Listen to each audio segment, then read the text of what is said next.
Everyone, this message that I have today is actually for Nigerians in diaspora. Over 40% of my viewers are Nigerians in diaspora, and I appreciate every one of you. I get people who tell me that every day I post it, my channel is on notification, and they always get it, they watch it, and all of that. I sincerely appreciate every one of you. I have this message particularly for you. And just now I was reading of a young person in UK that collapsed, a Nigerian in UK that collapsed at the warehouse where he was working, and he died. And they're looking for GoFundMe to be able to bring him home to bury. In the last few months, there have been quite a number of deaths of Nigerians in diaspora. And this is the message I have. But before I even go into the message that I have, I want to say something about a time when I was in the UK. I think that was this year, around during the summertime. I was in Scotland. And so, knowing how Scotland is, by 3 a.m. the sun is shining. And I use those moments sometimes to go for my walk. I walk 10 kilometers every day. And so I will use that moment to just quickly, instead of sleeping. I normally don't sleep early, so let me just finish my walk and then I'll come and sleep.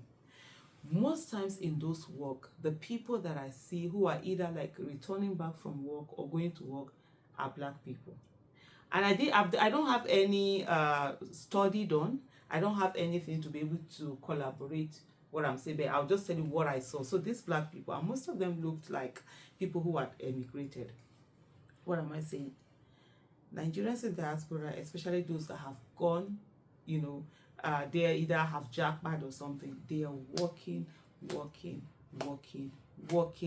themselves to the grave.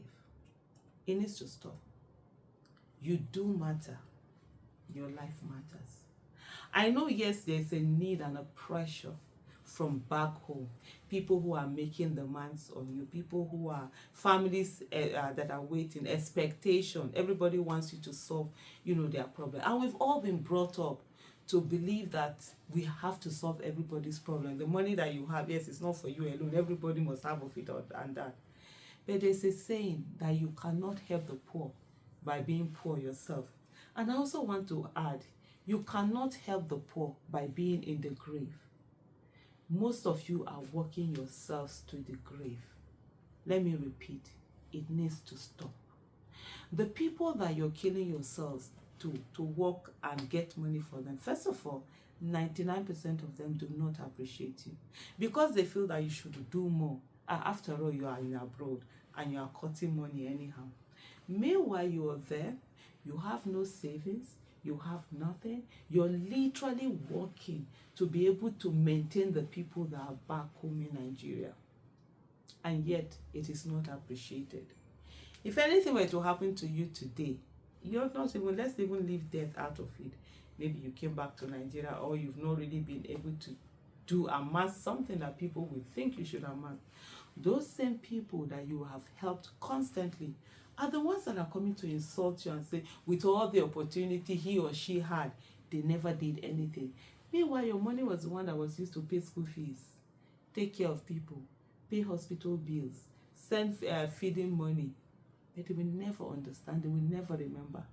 I saw a story where someone had put out a tweet, and he said that this person was the one who was the breadwinner of the family, helping everybody and everyone. And then there was this change in the circumstance. I think he lost his job or his business. And his mother said to him, so all those years you did not save anything? But what Mama forgot is that, how could he have saved anything when he was the one that carried the whole family? When people sat down and waited for him, did nothing. The thing is this, if you don't help the people back home, they will help themselves. They will find alternative. The day you die and enter the grave, guess what? They will look for some other person that they start asking and start building. Yes, you might have that guilty feeling, oh, if I'm not helping, I did this one. As much as you can, crush that guilty feeling. Don't walk your way to the grave. Many people have fallen into this trap. Yes, the jobs are by the hour. What's it called now? Every overtime, everybody that is not doing their work, everyone you're collecting. Body no be wood. it is truly not good. It is your body, and you have to look after it. There is only one you in this world. You are an endangered species, and so therefore, you know what they do with endangered species? They give them privileged treatment. You have to give yourself privileged treatment. You have to put yourself and your health first. You have to learn to say no. It's no, no. Say it without any guilty feelings. Sometimes they will emotionally try to blackmail you. They will say also, stop it. One of the things that I now say to people is that if God does not punish you for you not helping yourself, God will not punish me because I refuse to help you. You have to come to a place where you know this is what you give for charity every month. If it reach that level, leave it. Nigerians in Nigeria don't have sense. So I'm in Nigeria. I'm one of those people that don't have sense. You know one of the reasons why we don't have sense? Because we have people that will be billing. As long as we continue to bill people, we will not have sense. We will sit down, the hardship that is being caused, we will sit down and do nothing about it, because it's very easy to send text and say to somebody, my child is sick, my child is dying, and my wife is sick, my wife is dying, my husband is sick, my husband is dying. We've not, it give us money. But when you ask them to go to their government that have been wasting their money and ask for that help, they don't do it. So indirectly, you are also the problem of us here in diaspora. Of us here in Nigeria.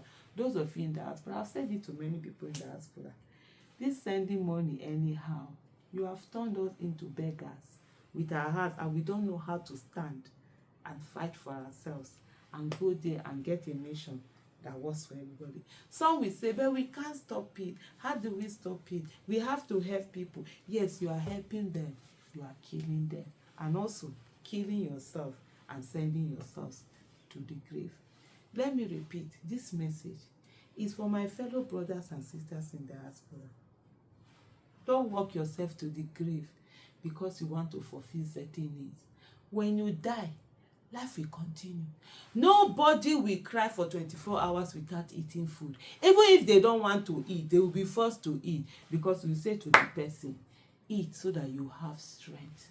After all, like my mom will always say, it is with strength though that you will cry. So eat.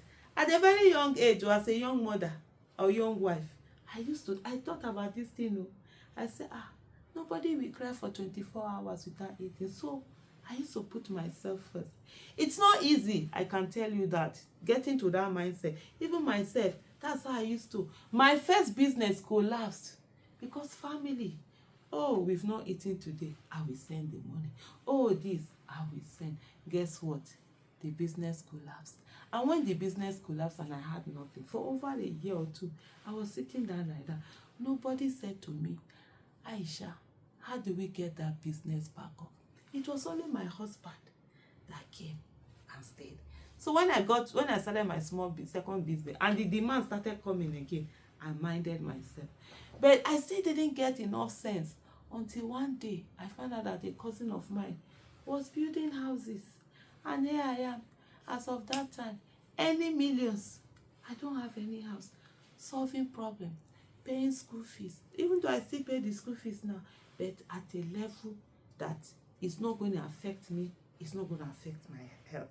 But a lot of our brothers and sisters in diaspora, and even some here, they are doing it at a level that is affecting their health. Why the diaspora one is different is that because there are so many hours that come on, that temptation, I can earn $90 here, I can earn £100 here today, let me do it. It's affecting a lot of people. And so that time when I saw that my cousin, I had to sit down and say to myself, one day these people will abuse me and say, for all the opportunities she had and all the millions she made, she never did anything for herself. And that was why I had to cut some of the expenses and also started building. And that was why in 2007, I started my own building. I started building. You know something about helping people is that if you are climbing a tree and there are people pulling you down, you can never get to the top. But if you shake off the people that are pulling you down and you take yourself all the way to the top of the tree, you can put your hand down and lift people to be at the top of the tree. Do you get? So you now lift many people to come and meet you at that top of the tree. But if you continue, for those who allow themselves to be pulled down with all the little bits and whatever, guess what will happen? All of you will be at the bottom of the tree. Let me repeat what I said earlier. You cannot help the poor by being in the grave. Thank you so much.